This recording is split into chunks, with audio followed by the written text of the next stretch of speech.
তানসেনের আমল থেকে শুরু করে ভারতীয় শাস্ত্রীয় সঙ্গীতের বহু প্রাচীন সুর আজ কালের নিয়মে বিলুপ্তির পথে।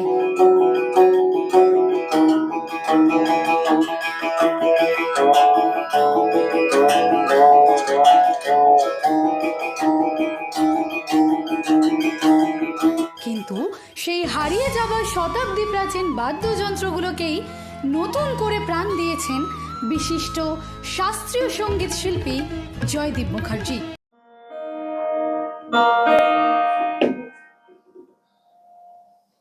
এটা হচ্ছে ওস্তাদ আব্দুল্লাহ খান সাহেব, মুরাদ আলী খান সাহেবের ছেলে পালিত পুত্র, তার সরোদ। এটা হচ্ছে মোহাম্মদ আমির খান সাহেবের সরোদ, যে ওস্তাদ আব্দুল্লাহ খান সাহেবের ছেলে ছিল। আবার ভারত সরকারের হর ঘর তেরেঙ্গা ক্যাম্পেনে ষোড়শ শতকের তানসেনি রবাবে তার বাজানো বন্দে মাতরম জায়গা করে নিয়েছে জাতীয় স্তরে।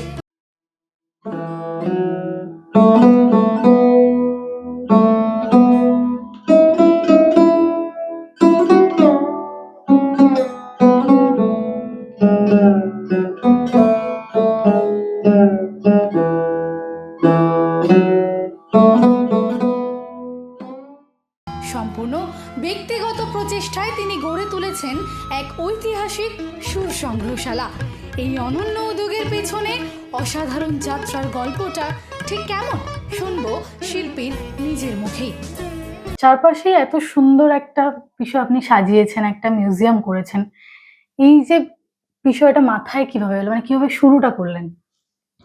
দেখুন, আমার বিগত প্রায় 40 বছর ধরে আমি আর্ট সেক্টরেতে কাজ করছি। আমার সঙ্গীত জগতের জার্নি 1987-এ শুরু হয়েছিল।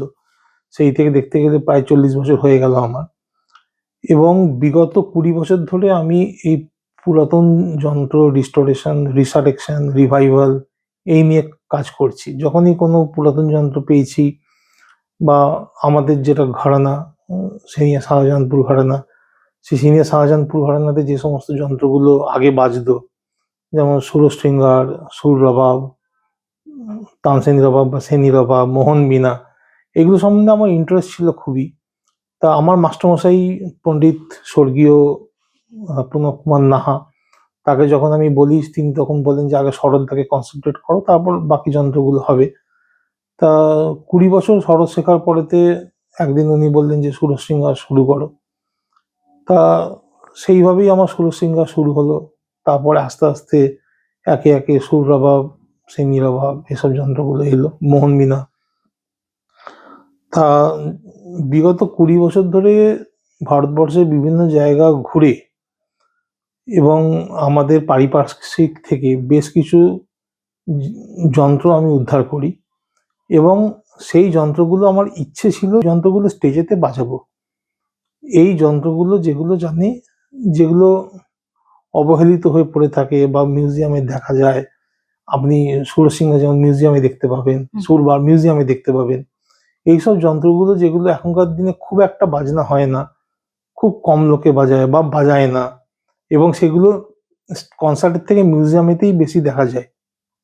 তো মিউজিয়াম টু স্টেজ এই জার্নিটা আমি যাতে করতে পারি যন্ত্রে, সেই নিয়ে আমি প্রত্যেকটা যন্ত্র রিস্টোরেশন এবং রিভাইভাল করা শুরু করি। এই করতে করতে দেখলাম যে আমার সংগ্রহে 30টার ওপর যন্ত্র চলে এসছে, এবং সেগুলো ঠাঁই হয়েছে আমার বাড়িতে বিভিন্ন জায়গাতে খুবই এলোমেলো ভাবে। তখন আমি একটা জিনিস চিন্তা করলাম যে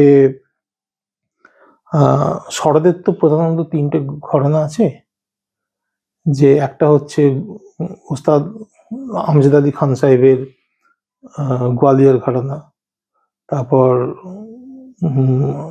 ওস্তাদ আলাউদ্দিন খান সাহেব বা আলী আকবর খান সাহেবের মাহিয়ার ঘরানা। এই দুটোরই কিন্তু মিউজিয়াম আছে, যেমন শরৎ ঘর মিউজিয়াম আছে ওস্তাদ আমজাদ আলী খান সাহেবের, তারপর মদিনা ভবন মাইহাড়াতে মিউজিয়াম আছে। কিন্তু আমাদের শাহজাহানপুর ঘরানার কোনো সেরকম ভাবে মিউজিয়াম বা আর্কাইভ, স্টেবল আর্কাইভ কিন্তু নেই। তখন সেই থেকে আমার মনে হলো যে কেন আমার বাড়িটাকে আমি এরকম একটা আর্কাইভে তৈরি করি। আমার কাছে তো যন্ত্রগুলো রয়েছে এবং এটা একটা ওপেন আর্কাইভই থাক, প্রত্যেকটা যন্ত্র স্টেজে বাজানোর মতো অবস্থায় রয়েছে। এবং যারা সঙ্গীত প্রেমী, যারা সঙ্গীত বিষয়ে যারা উচ্ছ্বসিত, এনথুসিয়াস্ট যারা বলবো, তারা যখনই দেখতে আসবে তারা যাতে যন্ত্রগুলো বাজাতেও পারে, স্পর্শ করতে পারে, তবেই তো একটা যন্ত্রের যৌক্তিকতা না, যে তো হে যদি স্পর্শ করতে পারে তবেই তো সেই ইতিহাসটাকে তো সে ছুঁতে পারবে।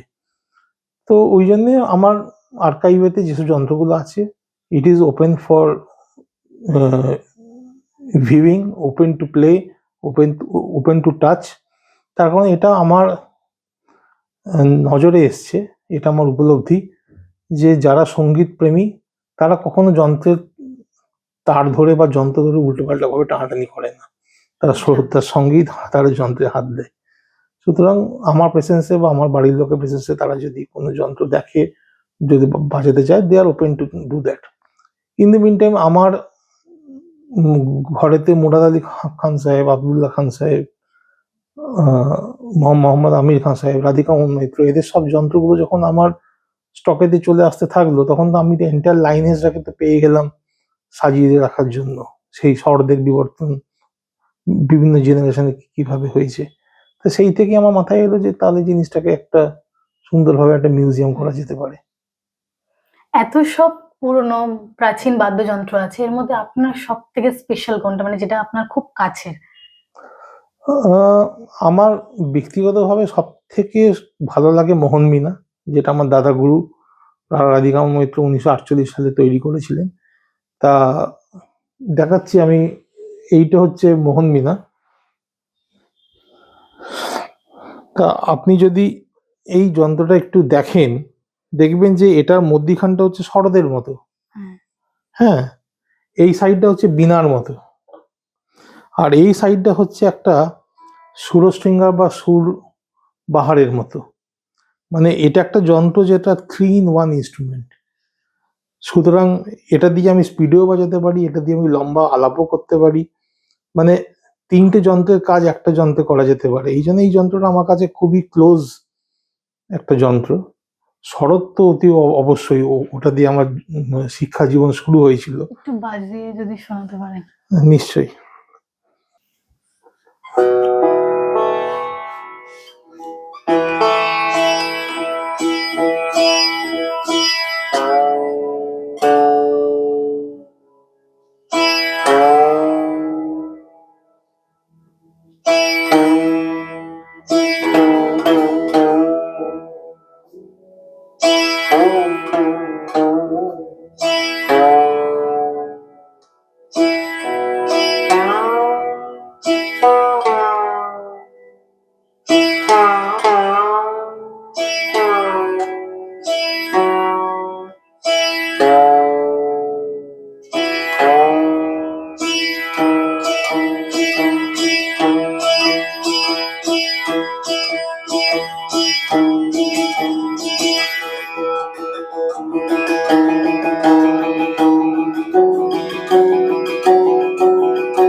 অসাধারণ, খুব সুন্দর।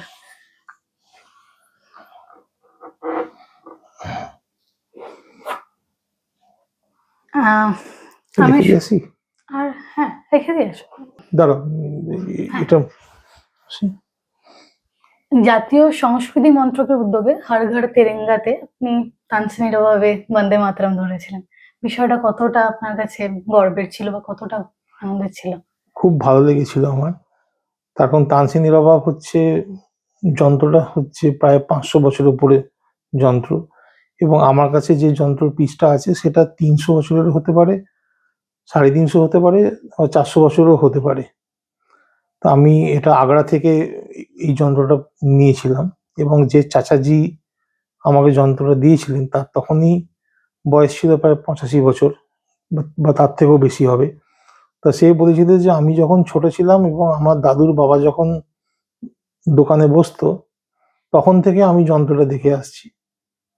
সুতরাং এটা কত পুরাতন আমি বলতে পারবো না। তা আমাকে বললো যে এটা নাদির শাহের পরের সময়কার হতে পারে, বা শাহজাহান জাহাঙ্গীরের আমলেরও হতে পারে।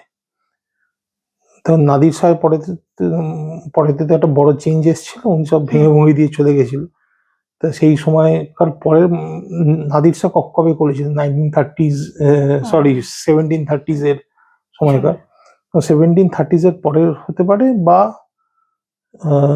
1600 সামথিং এর যন্ত্র হতে 16 পারে, থেকে ওটা 17 শতকের যন্ত্র হতে পারে। তা সেটাকে নিয়ে এসে সেটাকে সারানো হয়, সেটাকে নতুন ভাবে রূপ দেওয়া হয়, এবং রোজউডের প্লেট লাগানো হয়। প্লেট লাগানোর তারপরেতে ওটা আমি এখন বিভিন্ন কনসার্টেতে বাজাচ্ছি, এবং ওটা সাউন্ড কিন্তু খুব সুন্দর এবং খুব মিষ্টি।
শুনেছি যে আপনি ইঞ্জিনিয়ারিং ব্যাকগ্রাউন্ডের স্টুডেন্ট, তো এবার এই যে প্রাচীন যন্ত্রগুলো নিয়ে এটাকে নতুন রূপ দেওয়ার এই বিষয়টা থেকে মানে আপনার ইঞ্জিনিয়ারিং ডিগ্রিটা কতটা হেল্প করেছে? প্রচন্ডভাবে হেল্প করেছে। তার কারণ আমি কিছু জিনিস অ্যানালিসিস করেছিলাম, যে আজকে আমরা আছি কোন শতাব্দীতে, 21 শতাব্দীর প্রায় মাঝামাঝি এখন বলা যেতে পারে, 21 শতাব্দীর প্রথম দিকের রয়েছি। কোন শতকের যন্ত্র আমরা বাজাচ্ছি? 16 শতকের যন্ত্র বাজাচ্ছি, 17 শতকের যন্ত্র বাজাচ্ছি, 18 শতকের যন্ত্র বাজাচ্ছি, 19 শতকের যন্ত্র বাজাচ্ছি। তা আমাদের রাজনৈতিক প্রেক্ষাপট পাল্টেছে, আমাদের শ্রোতা পাল্টেছে, আমাদের শাসন ব্যবস্থা পাল্টেছে, আমাদের কনসার্টের ধরন পাল্টেছে, আমাদের সাউন্ড সিস্টেম পাল্টেছে। আগে তো এইসব যন্ত্রগুলো তো কোনো মাইক ছাড়া, তো এগুলো মাইক ছাড়াই তো বাজতো। তখন রাজ দরবারের দালানেতে, সেখানেতে ঘরটাই এমন ভাবে তৈরি করা হতো যাতে সাউন্ড ধাক্কা লেগে, সেখানে যদি 500 লোক থাকে প্রথম থেকে শেষ পর্যন্ত সবার কানেতে বাজনাটা যেত।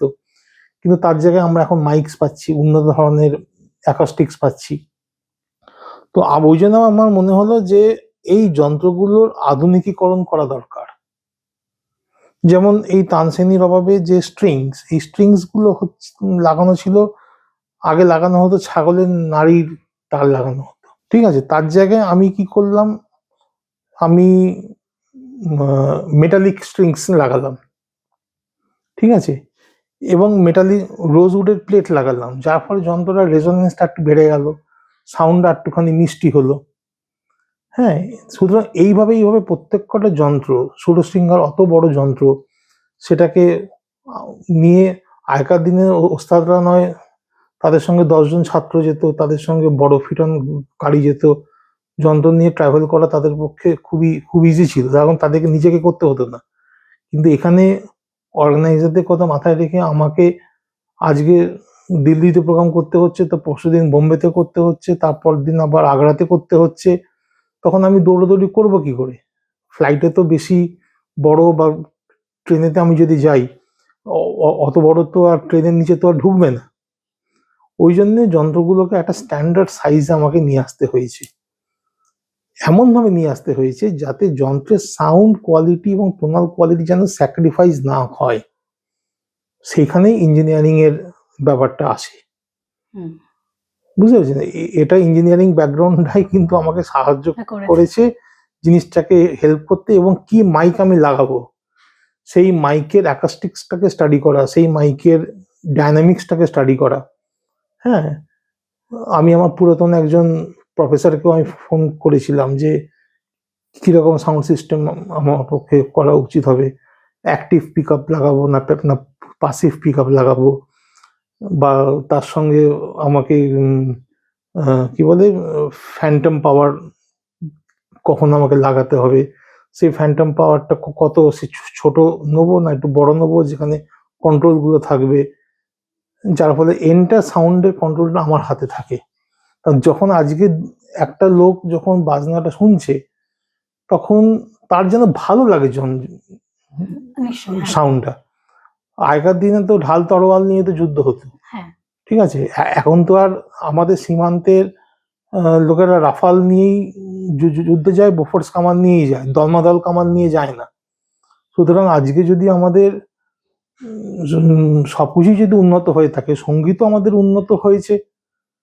হ্যাঁ, এবং আপনি যদি এইসব সুরসিঙ্গার, সুরবাব এগুলো আপনি বাদ দিন, আপনি যদি শরৎই দেখেন বা সেতারই দেখেন, রবিশঙ্করজি, বিলায়েত খান, এই দুজনের হাতে যন্ত্র পড়ে সেতারের কতখানি উন্নতি হয়েছে অ্যাজ এ ইনস্ট্রুমেন্ট।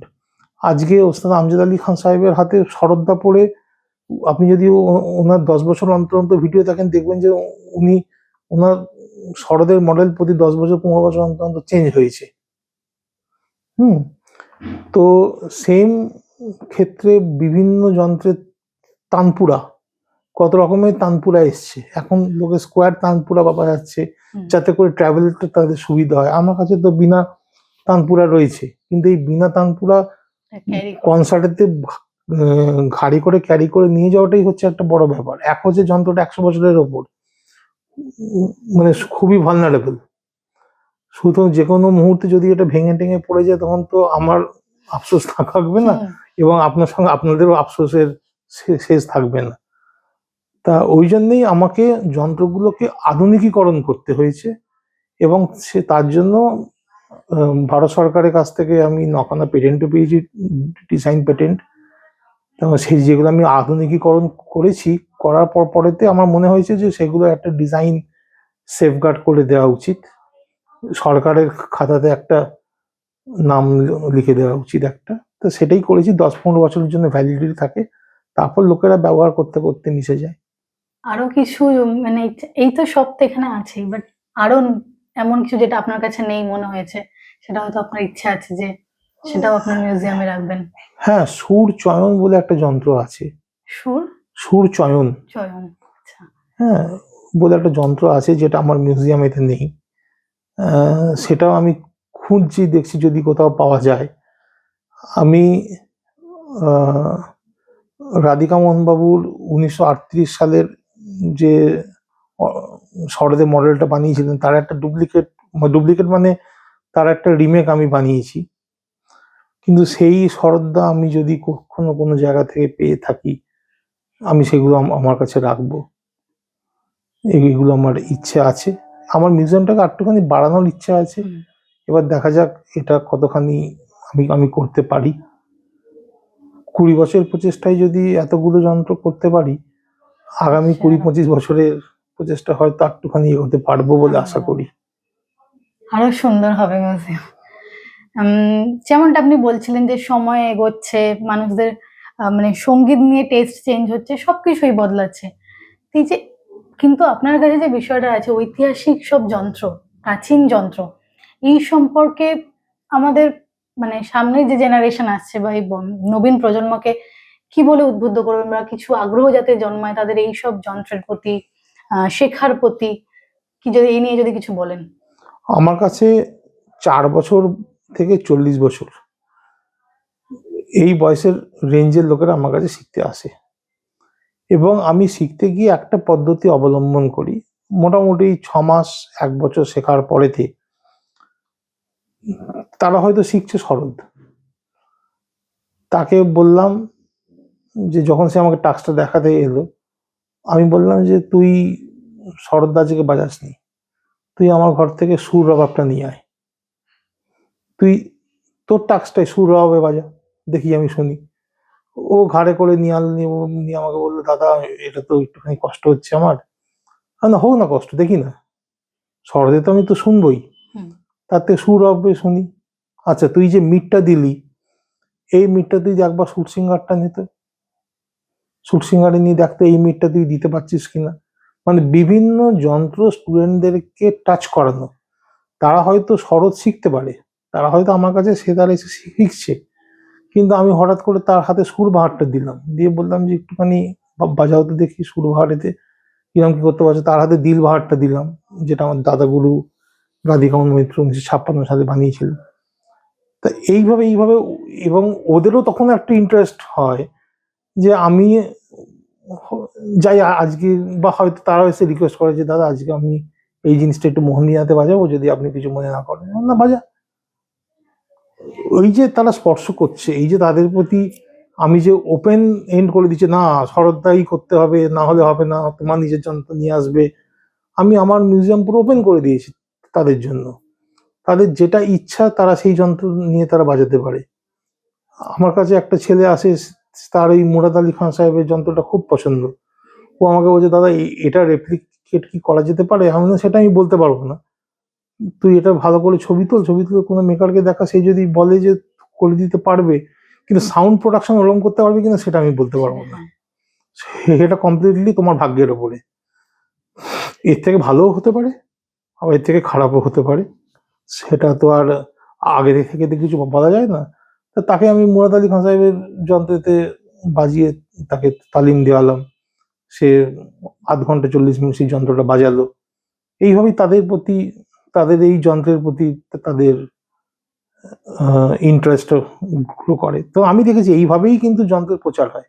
হ্যাঁ। আবার আমার একজন ছাত্র আছে, সেই দেখে সুর সিঙ্গার দেখে একটা সুর সিঙ্গার বলে, দাদা একটা সুর সিঙ্গার আমাকে বানিয়ে দিন, আমি সুর সিঙ্গার বাজাবো।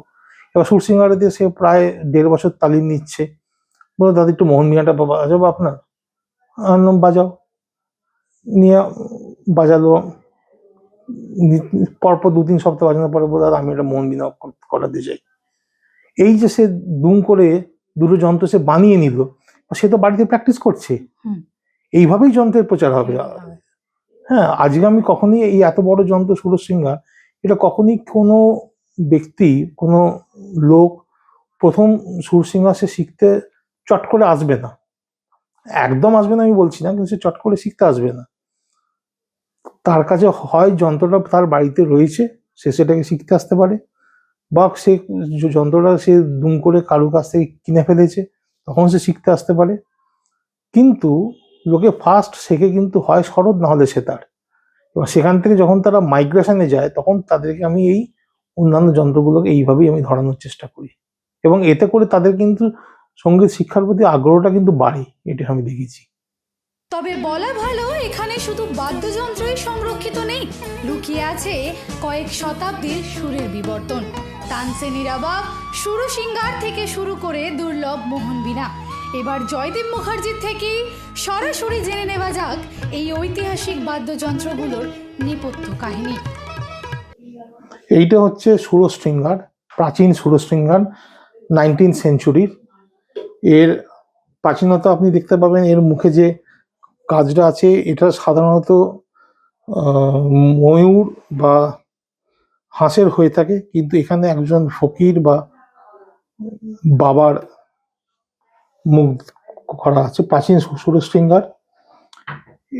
এটা হচ্ছে সুরশৃঙ্গার, এটা আমারই বানানো 3 বছর আগে। এই যন্ত্র রবাব, এটা দালভাঙা থেকে পেয়েছিলাম।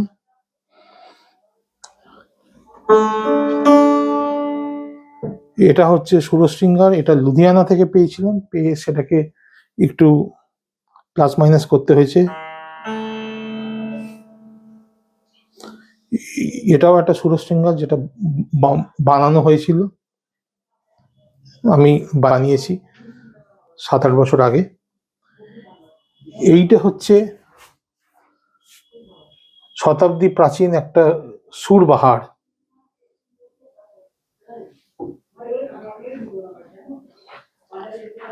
তারপরে এটা হচ্ছে মুরাদ আলী খান সাহেবের সরোদ, 1840-এর দশকের সরোদ এটা।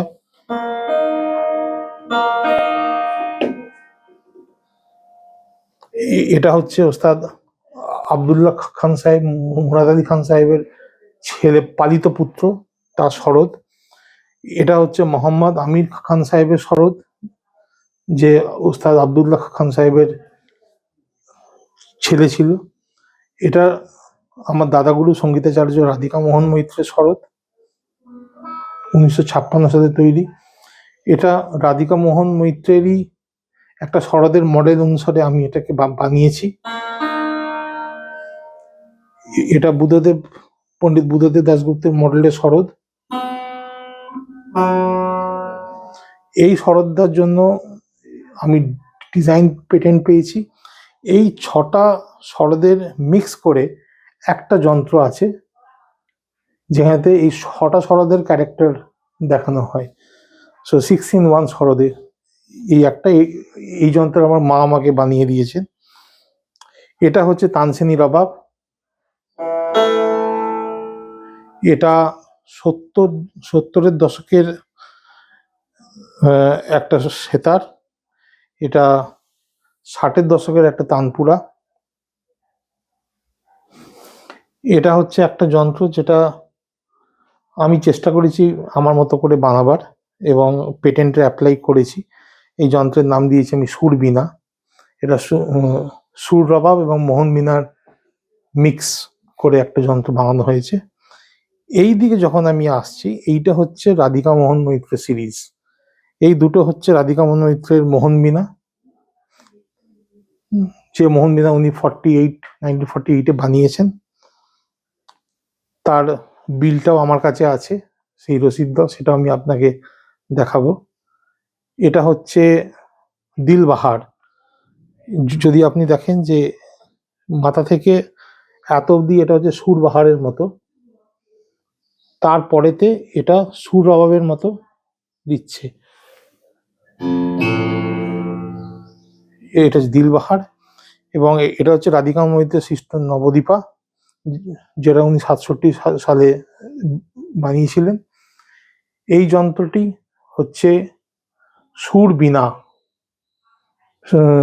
দুঃখিত, এটা হচ্ছে বীণা তানপুরা। এটা দেখতে বীণার মতো, কিন্তু তানপুরার মতো সাউন্ড দেয়। এই পার্টিকুলার যন্ত্রটা শতাব্দী প্রাচীন যন্ত্র। সম্পূর্ণ ব্যক্তিগত প্রচেষ্টায় ভারতীয় শাস্ত্রীয় সঙ্গীতের শিকড়কে এভাবে আগলে রাখা সত্যি এক বিরল দৃষ্টান্ত। শত শত বছরের হারিয়ে যাওয়া এই সুরগুলো আজ শুধু একটি ঘরের সংগ্রহশালায় নয়, প্রাণ ফিরে পেয়েছে জয়দীপ মুখার্জির সাধনায়। জয়দীপ মুখার্জির এই অনন্য প্রচেষ্টা আগামী দিনে নতুন প্রজন্মকে আমাদের প্রাচীন সাংগীতিক ঐতিহ্যের সাথে নতুন করে পরিচয় করাবে, এমনটাই প্রত্যাশা। ক্যামেরায় অয়ন ভট্টাচার্যের সাথে দিশা দাসের রিপোর্ট, হেডলাইন্স কলকাতা।